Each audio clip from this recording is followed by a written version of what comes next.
যেগুলি আছে আমাদের ডাক্তার শিক্ষক নিয়ে। জি আমরা এখন নতুনভাবে ডাক্তার নিচ্ছি এবং মেডিকেল কলেজগুলি চালানোর মতন শিক্ষকদের ট্রেনিং দেওয়ার জন্য বিএমইউ মেডিকেল যারা পোস্ট গ্রাজুয়েট করায় জি। ওদেরকে ছাত্রদের সংখ্যা বৃদ্ধি করে দিচ্ছি ডাক্তারের যাতে ট্রেনিংটা হয়। জি যখন ডাক্তার দিতে পারবো খুব তাড়াতাড়ি স্টার্ট হয়ে যাবে। আর পারিশ্রমিক এটা তো জি এটা একটু প্রেফারেন্স তো পাবে নিজস্ব এটা। তাহলে আমরা অতি না, আমার খুব ঘনিষ্ঠ মানুষ। জি জি সেটা দেখলাম, আমি কথা বলে দেখলাম।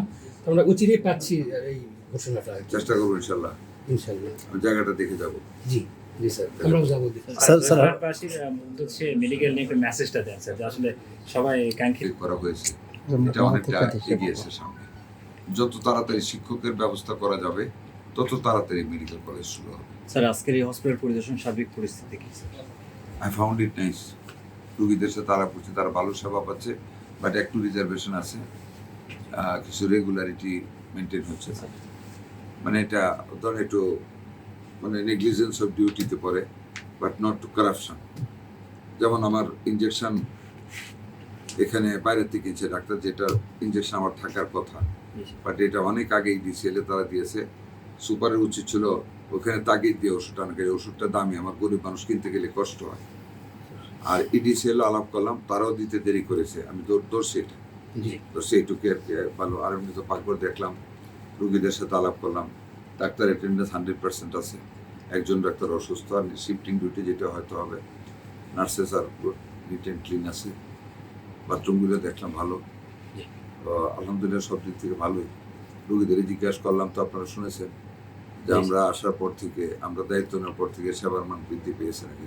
বলছে আগের চাইতে ভালো, আগের চাইতে ভালো। Thank you sir. আর আপনারাও খেয়াল রাখবেন, কারণ আমরা আমরা আমরা সব তো একটা আমব্রেলার নিচে বাংলাদেশ, সবার সমন্বিত চেষ্টা ব্যতীত এই সেক্টরকে যে অবস্থা করে গেছে 17 বছরে, এই সেক্টরকে 17 বছরের জঞ্জাল দূর করা একটা কঠিন ব্যাপার।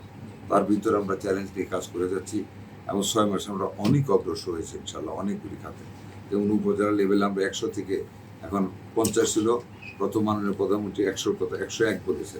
এখন আমরা সিদ্ধান্ত নিয়েছি 1 সপ্তাহ আগে 151 করব, এবং এই 3 বছরে আমরা শেষ করবো ফেজ বাই ফেজ। 151 মধ্যে আমাদের মহিলাদের জন্য 20টা সিট থাকবে, মহিলা রোগীর জন্য, বেবিদের জন্য 20টা সিট থাকবে, এবং 10টা সিট থাকবে আমাদের ডায়ালিসিসের জন্য। আমরা গ্রাম লেভেলে ডায়ালিসিস নিয়ে যাচ্ছি, মানে প্রত্যেকটা উপজেলায়, যাতে করে রোগীদের আর কষ্ট করে দূরে না যেতে হয়, যাতে একেবারে মিনিমাম কস্টে যাতে করাতে পারে। ডিস্ট্রিক্ট হেডকোয়ার্টার হাসপাতালগুলিতে 50টা ডায়ালিসিস মেশিন দেওয়া হচ্ছে, অলরেডি টেন্ডারে চলে গেছে।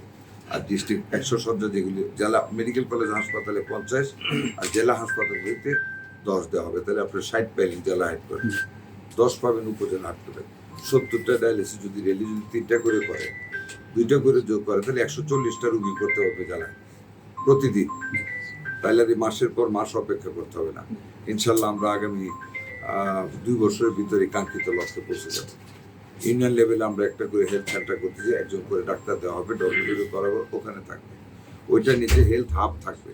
আমরা ফ্যামিলি প্ল্যানিং, হেলথ সবাইকে একটা আমব্রেলার নিচে নিয়ে আসবো। প্রতি 3টা ওয়ার্ডে, নতুন 3টা ওয়ার্ডে একটা করে হেলথ ওয়েলবিং সেন্টার নাম হবে। ওই community clinic health wellbeing centre নাম হবে।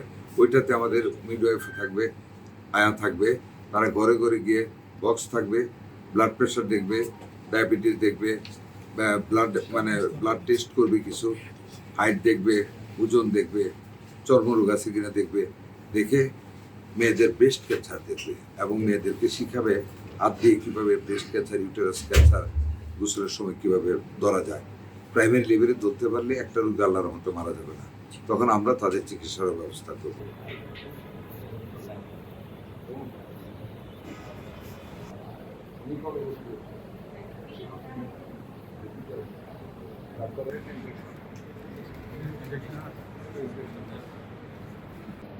একটু